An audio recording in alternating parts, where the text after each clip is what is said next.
할렐루야. 네. 제가 조금 피곤한 것 같은 느낌이, 이 목소리가 맑지가 않고 조금 무거운 느낌이 제가 이렇게 있는 것 같습니다. 이해하고 들어주시기 바랍니다. 지난 5월 한 달은 우리가 참으로 바쁘고 분주한 시간들을 보냈습니다. 어린이주일을 비롯해서 우리 청소년 어버이주일, 또 효도여행도 있었고요, 스승의 목자주일도 있었었고요. 바쁜 또 시간들이었지만 참으로 행복한 시간들이었습니다. 섬길 수 있는 기회가 있었고, 우리가 1년 내내 그렇게 섬길 수는 없지만 그러나 그런 절기들을 통해서, 또 그러한 날들을 통해서 세대들을 섬기고 어른들을 섬기고 공경하고, 그리고 또 다음 세대들을 사랑하는 가운데 믿음으로 세워갈 수 있는 기초를 다지는 것이 우리에게 얼마나 중요한지 모르겠습니다. 한 사람 한 사람이 너무나 소중하고 또 사랑스러운 존재들이고, 그분들을 섬기면서 함께 하나님을 향해 나아갈 때마다 하나님이 우리의 마음들을 또 들어주시고 또 응답해 주셔서 우리 행복한 우리 교회가 건강한 공동체로 세워갈 수 있는 그런 은혜가 함께 하시기를 주님의 이름으로 축원합니다. 지난 주일은 성령 강림 주일이었었는데요, 우리가 5월달 주어진 행사들이 있었기 때문에 마지막 주에 우리가 5월 성령 강림 주일 예배를 드리지 못하고 한 주가 늦은 오늘 성령 강림 주일 예배를 드리게 됩니다. 오늘 성령 강림 주일 예배를 드리면서 성령 하나님의 강력한 임재하심을 통해서 성령 하나님 우리에게 또 말씀해 주시고, 또 선포되는 그 말씀을 통해서 우리가 하나님의 말씀의 뜻을 깨닫고, 그 깨달은 말씀을 가지고 기도하며 씨름하는 가운데 그 말씀대로 살아내는 그 능력을 통해서 우리의 삶이 변화되고 우리 주변이 변화되고 하나님의 역동적인 그 은혜가 우리 가정과 일터와 자녀들을 위해 함께 하시기를 또 주님의 이름으로 축원합니다. 오늘 본문의 말씀에 보게 되면 주님이 말씀하신 성령의 그 약속이 오순절 날에 임했던 것들을 보게 되는데요, 이 날은 6월절 주간의 안식일로부터 50일째 되는 날이었습니다. 그래서 오순절이라고 이렇게 명명을 하게 되어졌는데요, 이 오순절 날은 6월절의 축제 기간 중 첫 열매와 이삭을 드린 다음 날로부터 계산해서 7주, 그래서 7주를 이렇게 계산을 해보니까 49일, 그래서 77절이라는 그 절기로도 불려집니다. 또 흩어져 살았던 모든 유대인들이 이제 처음 익은 밀과 보리를 추수해서 첫 열매를 드린 절기라 해서 맥추절과 연결되어지는 절기이기도 합니다. 이스라엘의 3대 절기는 유월절, 또 장막절, 그리고 오순절입니다. 여러분, 유월절이 무엇입니까? 유월절은 출애굽을 기념하는 절기입니다. 그리고 장막절 혹은 초막절은 40년의 광야 생활을 기념하는 절기입니다. 그래서 이 장막 초막절이 되면은 이스라엘 민족은 이렇게 초막을 짓고 거기서 일주일을 보내면서 하나님께서 광야 생활을 통해서 우리 민족을 어떻게 인도해 주셨고, 어떻게 먹여 주셨고, 어떻게 이끌어 주셨는지 그러한 것들을 기억하면서 감사하는 절기라는 것입니다. 그리고 오순절은 가나안 땅에서 처음 농사를 짓고 첫 열매를 거둬들인 그 하나님의 은혜를 기억하면서 드리는 기념하는 절기라는 것입니다. 6월절이 예수 그리스도의 순환과 고난을 예표하는 절기라면, 이 오순절은 바로 교회를 시작하는, 신약시대의 교회를 시작하는 새로운 의미를 갖고 있습니다. 특별히 오순절은 이렇게 장막절과 연관된다고 말씀하고 있는데요, 추수와 관련되어져 있습니다. 그러면 추수의 절기에 성령이 강림하셨다라는 것은 우리에게 어떤 의미를 주는 것일까요? 예수님은 6월절 그 절기에 십자가에 달려 돌아가시고 또 성경대로 사흘 만에 부활하셨습니다. 그 부활하신 날로부터 50일째 되는 날에 성령이 임하신 것입니다. 오신 것입니다. 고린도전서 15장 20절의 말씀에 보게 되면 그러나 이제 그리스도께서 죽은 자 가운데서 다시 살아나사 잠자는 자들의 첫 열매가 되셨도다. 예수님은 부활의 시작을 알리는 첫 열매이신데 주님이 부활하신 지 50일째 되는 날 성령이 오심으로 모든 성도들을 이렇게 거둬들이는 영적인 추수의 시작을 알리신 것입니다. 성령 강림은 안식일 다음 날인 주일이었습니다. 그래서 주일은 주님의 부활을 기념하는 절기이기도 하지만 또한 성령 강림을 기다리는, 소망하고 기대하는 주일이라는 것입니다. 그러면 여러분, 이 성령 강림이 어떠한 상황에서 어떻게 이루어졌습니까? 오늘 그 의미를 이렇게 생각하면서 잠시 은혜를 나누고자 합니다.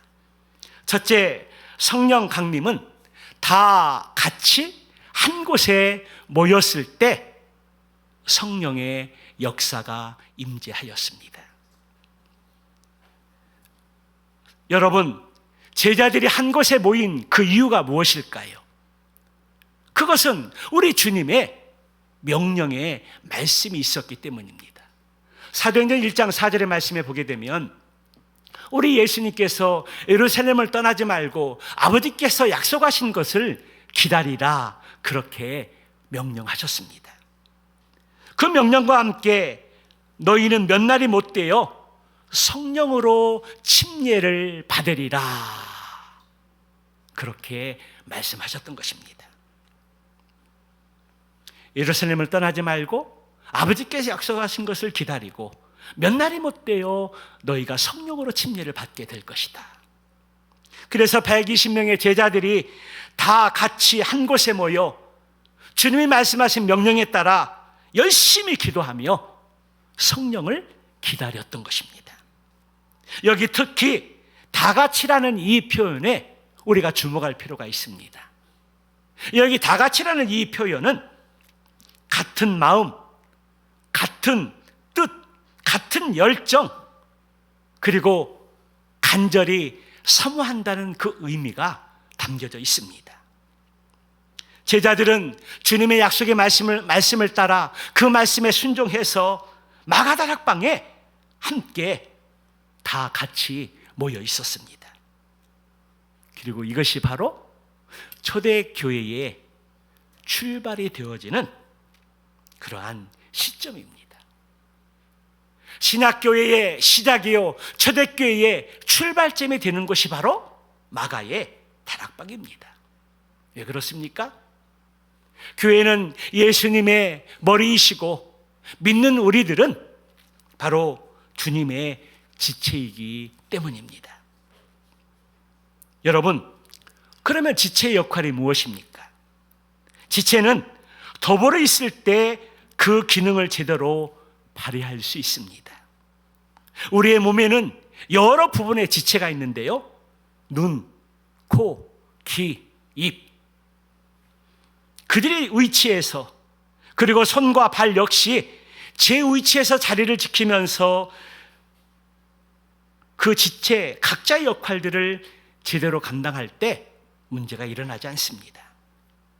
지체의 위치와 기능은 서로 의존하며 보완하는 밀접한 관계가 이루어지면 건강과 삶에는 문제가 없습니다. 하지만 몸의 지체가 그 본래의 위치에서 그 위치를 지키지 못하고 유기적인 관계가 되어지지 못할 때 몸에는 고장이 나고 그 역할과 기능들을 감당하지 못할 때 아픔과 고통과 장애가 찾아오게 된다는 것입니다. 그런데 문제는 한 지체의 아픔이 온 몸을 아프게 한다는 것입니다. 우리 몸의 한 곳이 아프게 될 때 온몸이 같이 아파한다는 것입니다. 그렇기 때문에 어느 것 하나 중요하지 않은 지체가 없습니다.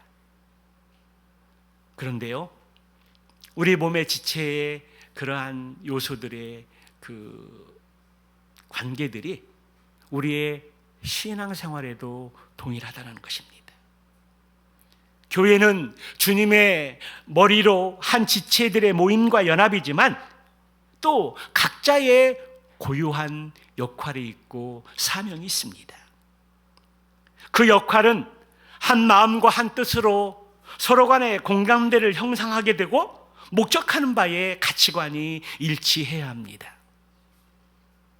동상이모, 같은 자리에 있지만 다른 마음을 품고 있으면, 다른 뜻을 품고 있으면 한 마음, 한 몸으로 온전히 연합할 수가 없습니다. 이것을 아시고 주님께서는 부활 승천하시면서 성령을 약속하셨고 또 예루살렘을 떠나지 말고 그것을 기다리라고 말씀하셨습니다. 제자들은 이 말씀을 듣고 순종하면서 다 같이 마가의 다락방에 모였던 것입니다.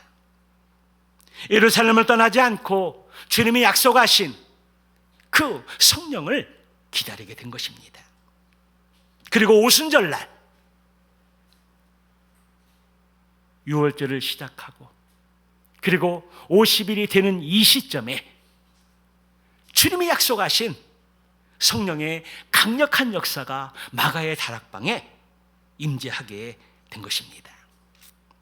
사랑하는 성도 여러분, 오늘 우리가 거룩한 주일을 지키면서 모이기에 힘쓰라고 명령하신 그 말씀에 순종해서 우리가 세상의 오락을 구하지 않고 다른 곁길로 나가지 않고 같은 마음과 같은 뜻을 품고 또 하나님의 은혜를 덧입기 위해서 구원의 하나님을 예배하고 찬양하면서 오늘 일주일 동안 살아갈 그 능력을 공급받기 위해서 같은 마음과 같은 비전을 품고 이 자리에 모였습니다.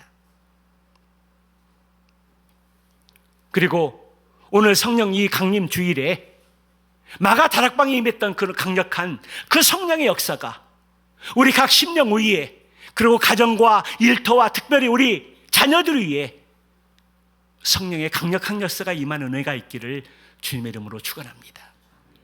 다 같이 한 곳에 모여 같은 비전과 같은 마음과 같은 뜻을 품고 우리가 은혜를 사모하게 될 때 우리 주님께서 그 마음을 아시고 마가 다락방에 약속하신 대로 성령의 임재함이 있었던 것처럼 오늘 동일하게 이 예배 가운데 우리 하나님께서도 동일하게 역사하셔서 우리의 심령의 마음밭에 은혜를 부어주실 줄로 믿습니다. 두 번째로 성령의 강림은 간절히 사모하는 각 사람들에게 임했다라는 것입니다. 2절 3절의 말씀을 보면 호련히 하늘로부터 급하고 강한 바람 같은 소리가 있어 그들이 앉은 온 집에 가득하며 마치 불이 혀같이 갈라지는 것들이 그들에게 보여 각 사람 위에 하나씩 임하여 있더니. 할렐루야. 여기에서 보면 성령 강림은 바람과 불과 또 방언으로 나타난 것들을 보게 됩니다. 바람과 불과 방언으로 나타나게 되었을 때에 오늘 본문의 말씀은 그러한 것들을 어떻게 표현하고 있습니까? 하나는 강한 바람 같은 소리였다라고 말씀하고 있습니다. 하늘에서 소리가 들리는데 그 소리는 강하게 들려오고 강하게 몰려오고 요동치는 공기의 흐름이었습니다. 이것은 시내산에 하나님께서 강림하실 때 울려 퍼졌던 나팔소리와도 같은 그러한 임재함이었습니다. 그리고 그들이 앉아있던 온 집안을 가득 채웠다라고 성경은 말씀하고 있습니다. 영적인 강한 바람 소리 같은 것이 들렸고 그 은혜가 120명의 제자들 모두에게 동일하게 임재했고 역사했습니다. 단 한 사람의 외에도 없었습니다. 단 한 사람도 이 성령의 강력한 역사를 경험하지 않은 사람이 없었다라는 것입니다. 또 불의 혀같이 갈라지는 것들이 보였는데 그것이 각 사람 위에 임했던 것입니다. 성경에서 불을 말씀할 때는 하나님의 능력을 상징하는 요소입니다. 그리고 더러운 것들을 깨끗하게 하시는 하나님의 역사입니다. 이러한 오순절 성령 강림의 역사는 이미 구약의 요엘 선지자를 통해서 예언되어진 바입니다. 우리 요엘 2장 28절에서 32절의 말씀까지 우리 한번 같이 천천히 한번 읽어보겠습니다. 같이 읽습니다. 그 후에 내가 내 영을 만민에게 부어주리니 너희 자녀들이 장래일을 말할 것이며 너희 늙은이는 꿈을 꾸며 너희 젊은이는 이상을 볼 것이며 그때에 내가 또 내 영을 남종과 여종에게 부어줄 것이며 내가 이적을 하늘과 땅에 베풀리니 곧 피와 불과 연기 기둥이라.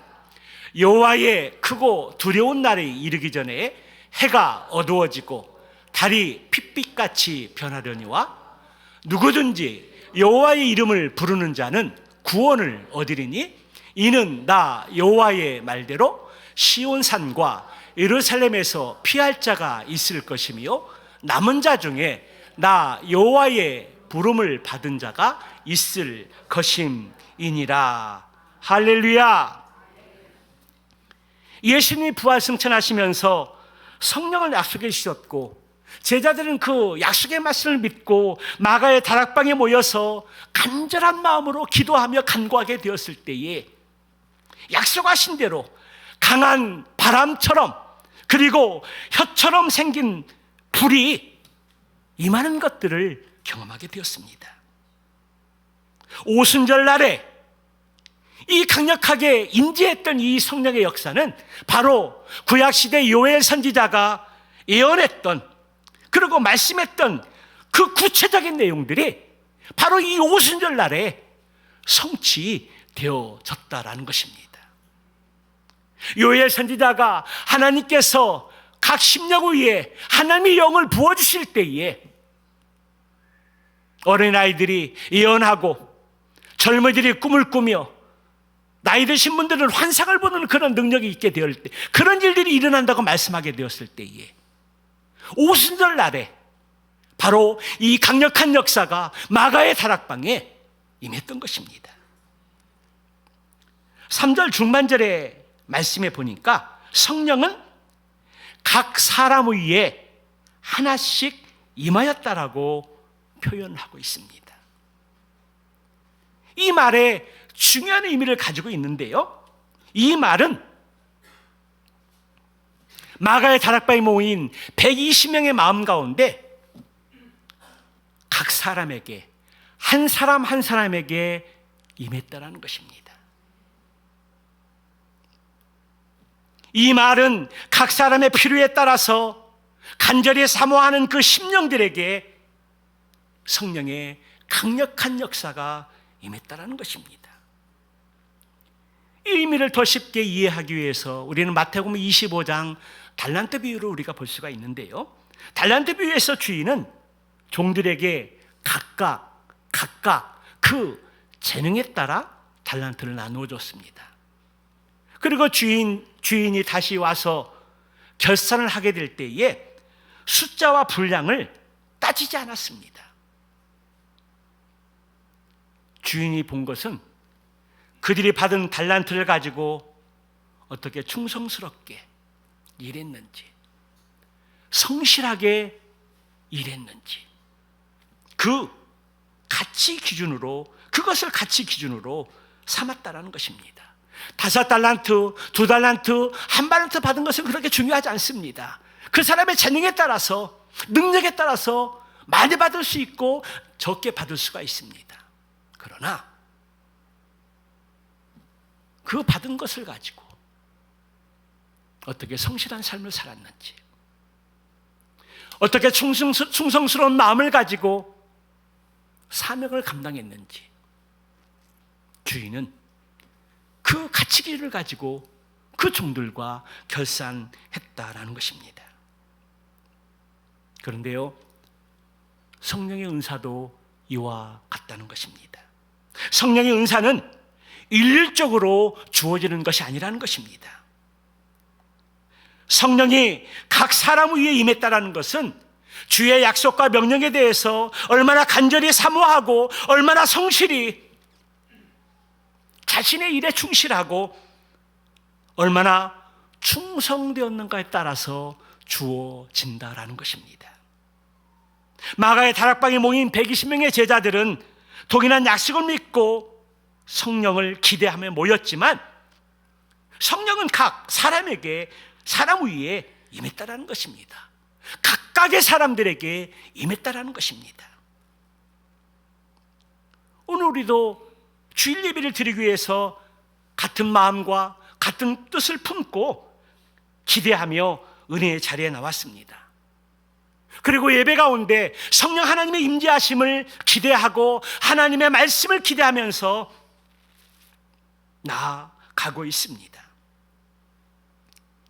그런데 어떤 사람은 이 예배 가운데 성령의 충만한 은혜를 경험하게 되고 선포되는 그 말씀을 통해서 하나님의 은혜를 경험하게 됩니다.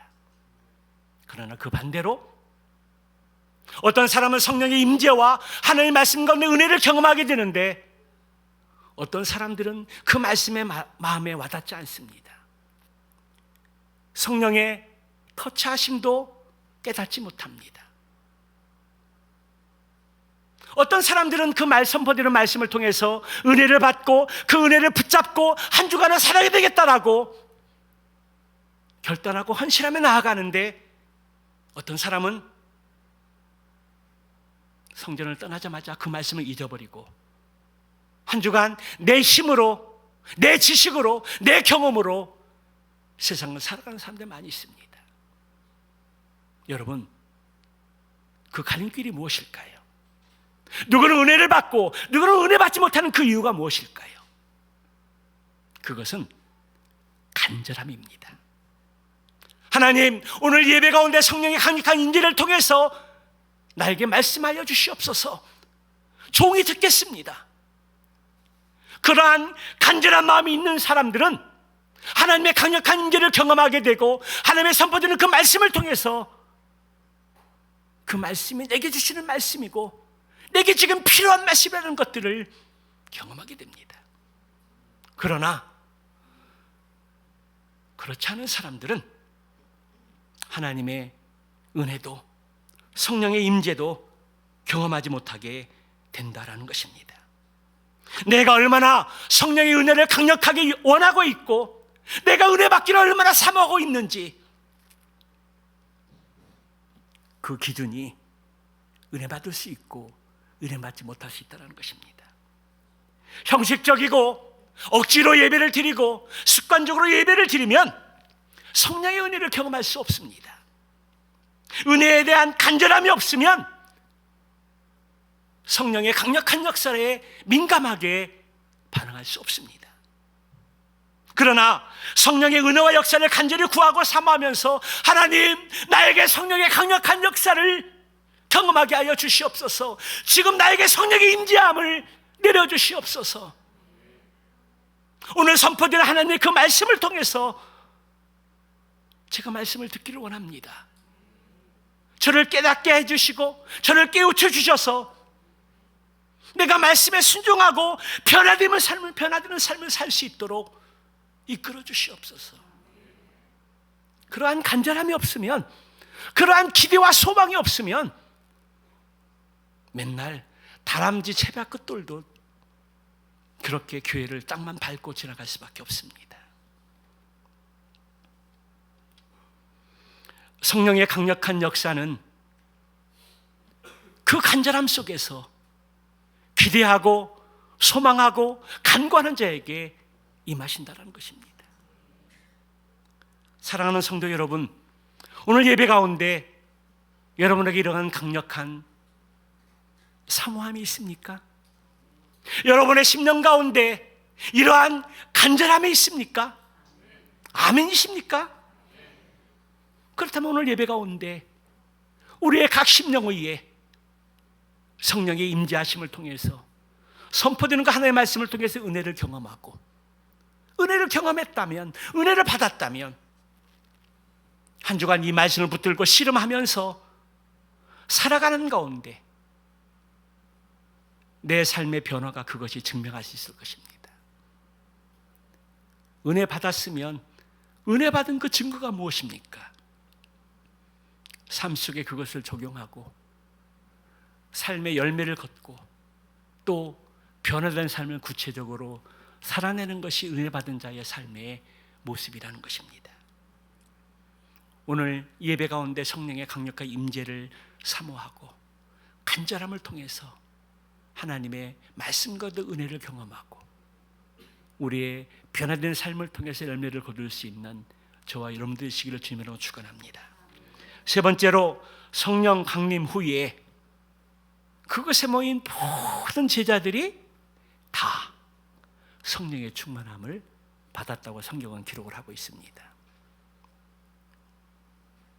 두 번째 말씀 가운데 각 사람 위에 임했다고 말씀했는데, 각 사람 위에 임했다는 말씀 가운데 어떤 사람은 성령이 임하지 않았나?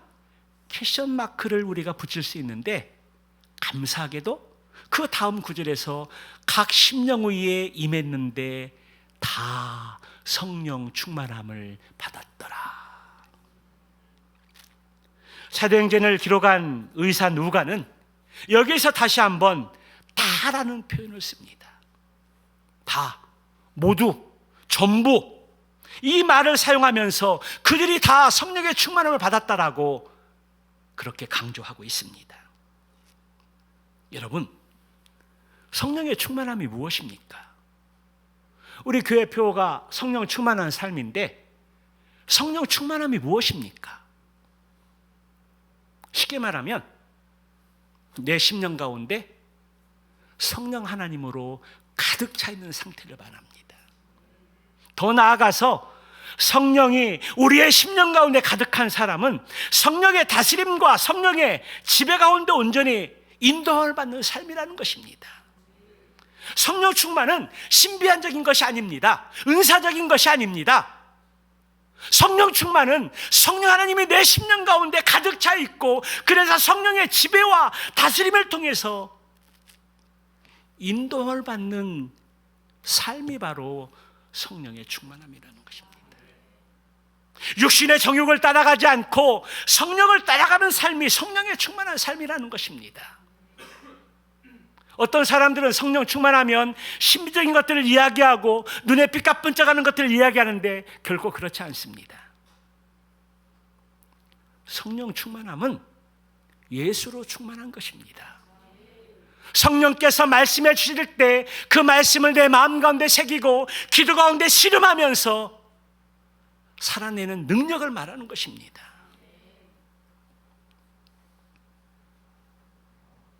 충만은 빈 항아리에 물을 붓듯이 공간적으로 채워지거나 들어오는 것의 그 이상을 의미합니다. 알지 못했던 세계의 경험이고 인지할 수 없었던 그 무엇을 의미하는 것입니다. 그렇다면 여러분, 오늘 본문의 말씀을 통해서 성령의 충만함은 구체적으로 어떻게 나타났습니까?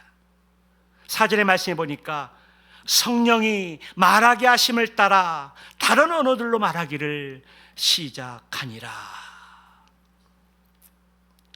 성령의 충만함을 경험한 제자들은 지금까지 경험한 적이 없었던 언어로 말하기 시작했는데, 그것이 바로 방언입니다. 방언. 우리가 사용하는 훈민정음의 한글의 말이 아니라 우리는 우리의 말로 기도하는데, 복음을 선포하는데 그 말씀을 듣는 무리들은 미국 사람들은 미국의 말로 들려지고 중국 사람들은 중국의 말로 들려지고 일본 사람들은 일본의 언어로 그 말이 들려지는 것이 방언입니다.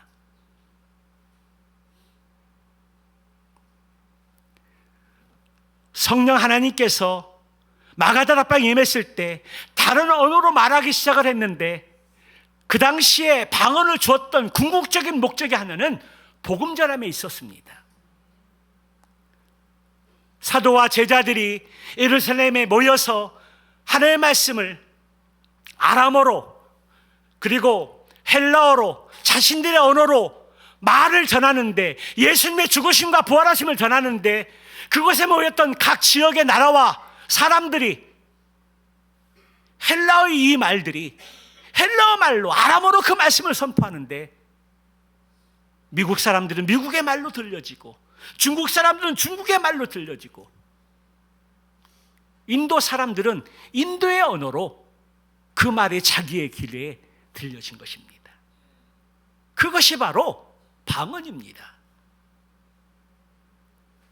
성령 하나님이 마가의 다락방에 부어주실 때 복음을 효율적으로 전할 수 있도록, 그래서 그 언어들이 자기들의 언어로 들려질 수 있도록 그런 방언이 터져나온 것입니다. 그런데 그것에 모였던 많은 사람들은 그런 새로운 언어인 방언을 듣고 귀하게 여기며 놀랐습니다. 신기하게 여겼다라는 것입니다. 성령의 역사는 이렇게 사람들을 놀라게도 하고 기대하게도 하고 감동하게도 합니다. 사람이 달라지고 보는 관점이 달라지고 생각과 경험이 달라지게 합니다. 전혀 생각 밖의 일들이 일어났기 때문에 그거를 듣는 무리들이 기이하게 신기하게 여겼던 것입니다. 그렇다면 여러분, 부활 승천하신 그 이후에 우리 주님께서 성령을 약속하시고, 그리고 오순절 날에 마가의 다락방에 성령을 부어주신 이유가 무엇일까요? 주님은 생전에 내게 떠나는 것이 너에게 유익이라, 그러면 성령을 약속하시고 성령을 보내주시면서 가르친 것들을 생각나게 하신다고 말씀하셨고, 우리를 자녀 삼아주시고 하나님을 아빠 아버지라 부르게 하시고 우리를 하나님의 거룩한 백성을 삼아주셨는데, 우리 예수님께 성령을 약속하시고 성령을 보내주신 이유가 무엇일까요? 여러 이유와 목적이 있지만 가장 중요한 하나는 복음 전함에 있습니다. 증인의 삶에 있다라는 것입니다. 사도행전 1장 8절의 말씀에 보면, 오직 성령이 너에게 임하시면 너희가 권능을 받고 예루살렘과 온 유대와 사마리아와 땅끝까지 이르러 내 증인이 되라. 오늘 예수님께서 성령을 약속하시고 너희가 성령을 받으면 또 하나 당부하는 것이 있습니다. 너에게 성령이 임하시면 너희가 무엇을 받고? 권능을 받고. 여기 권능이라는 의미는 줄임말입니다. 권세와 능력의 줄임말입니다. 너희가 성령을 받게 되었으면 이제 하나님의 권세와 권세를 가지고 능력 있는 삶을 살 것들을 하나님께서 말씀해 주시는 것입니다. 여러분, 주님이 말씀하시는 이 권능은 어떻게 나타났을까요? 사도행전 4장 이후의 말씀에 보게 되면 베드로가 산헤드린 공회에서 말씀을 선포할 때 베드로가 담대함을 가지고 성령의 능력을 입어서 예수 그리스도의 죽으심과 부활하심을 증거하게 되었습니다. 거기에 치유의 역사가 일어났고, 그리고 사단을 제압하는 권능이 나타났습니다.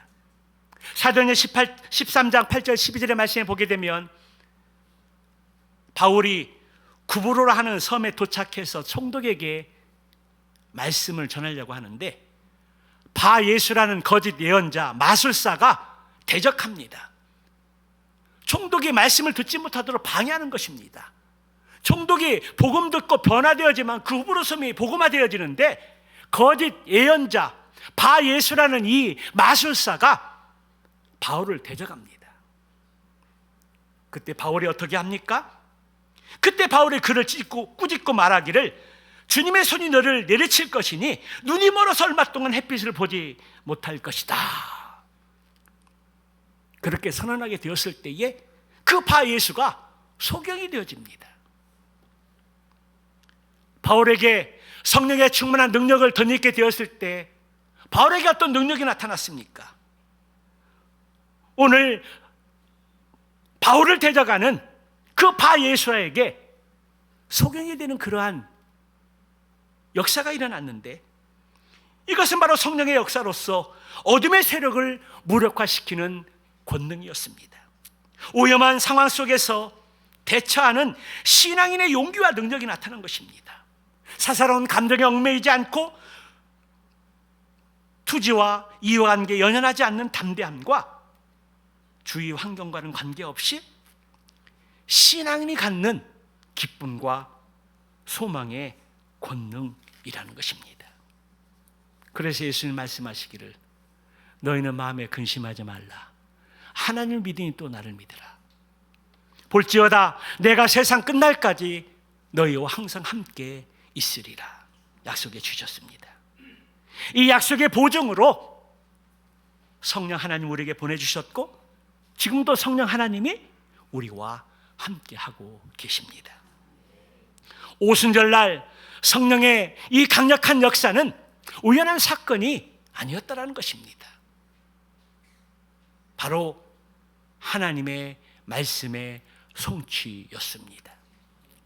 이미 요엘 선지자가 요엘서 2장 28절 32절의 말씀에서 그러한 하나님께서 만민 가운데 영을 부어주실 때 예언과 꿈과 환상을 보게 되고, 그리고 마지막 심판날에 여호와 하나님의 이름을 부르는 자들에게 구원을 얻을 것이라는 그 말씀을 선포하게 됐을 때에 그 요엘 선지자의 그 예언의 말씀이 비로소 오순절날 강력한 성령의 역사를 통해서 방언의 역사가 일어나고, 또 말씀을 선포할 때 병자들이 치유되는 놀라운 역사가 일어났던 것입니다. 여기에서 우리에게 중요한 원리가 있습니다. 지금은 성령의 시대라는 것입니다. 오순절날 성령의 강력한 임재를 통해 성령의 시대가 도래했다라는 것입니다.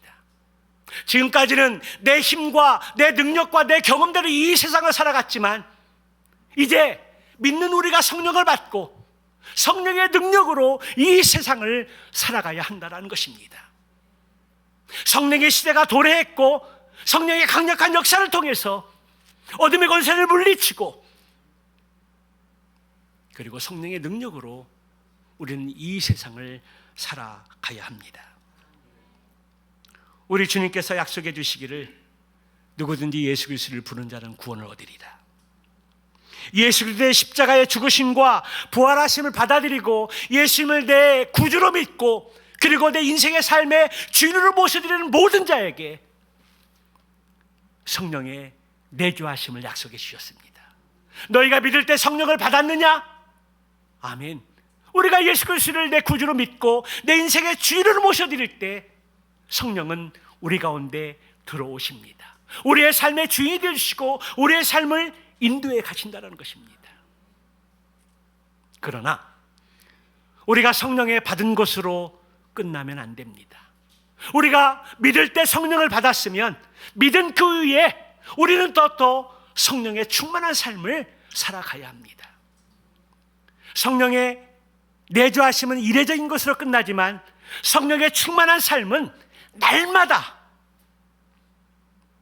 날마다 성령의 충만함을 구해야 되고 우리가 성령의 충만한 능력을 덧입고 이 세상을 살아가야 한다라는 것입니다.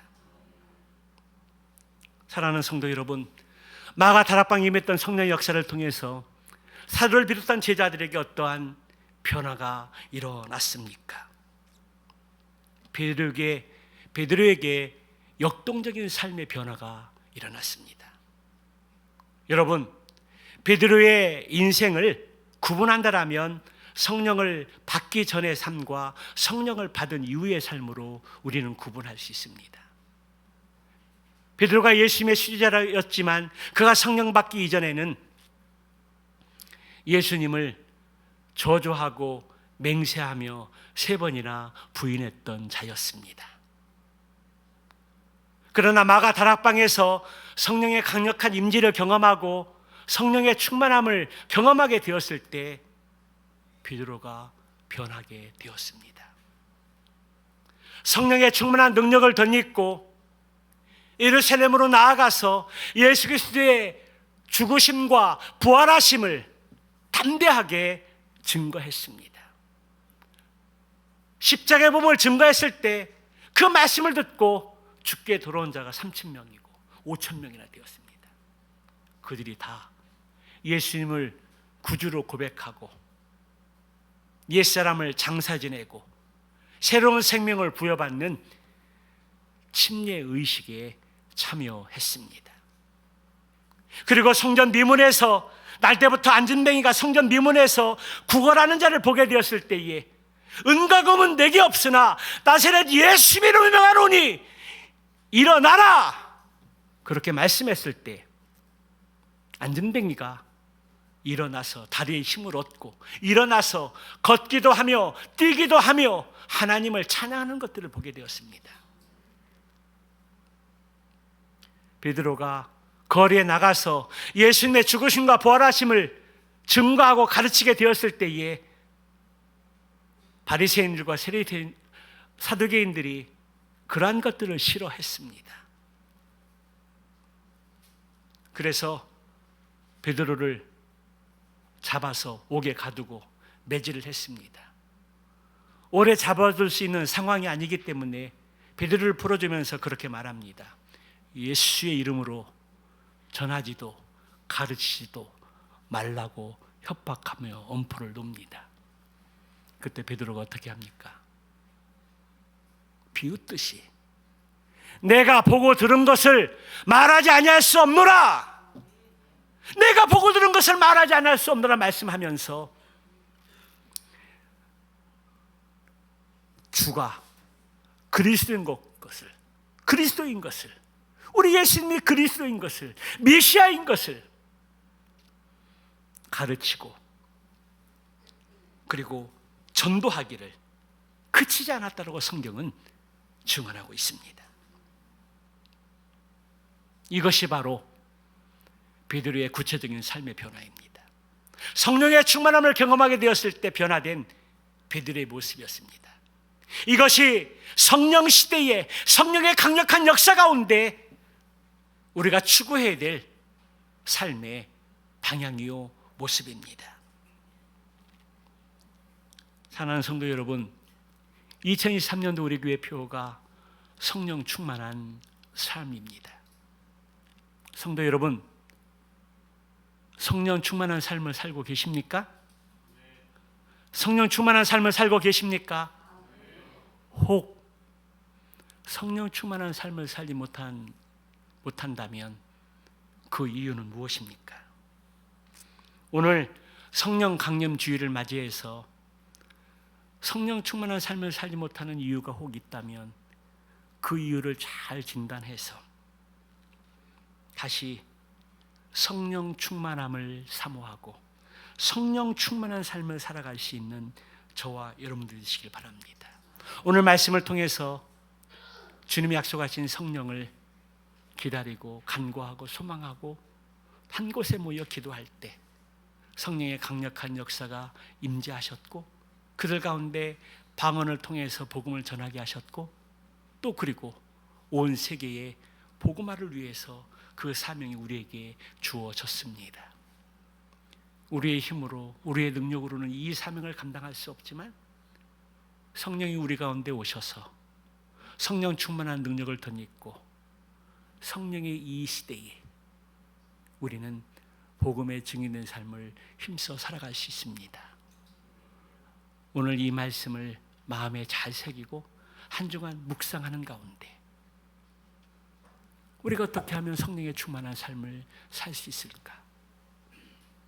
함께 모여서 기도하고 예배하고 같은 마음으로 같은 뜻으로 그런 것들을 사모하고 간구하는 가운데 성령의 강력한 임재를 통해서 우리도 성령의 충만함을 덧입고 한 주간 복음의 증인된 삶을 통해서 구원받은 영을 주께 돌아오고 하나님께 영광 돌리는 복된 삶을 살아갈 수 있는 저와 여러분 모두가 다 되시기를 주님의 이름으로 축원합니다.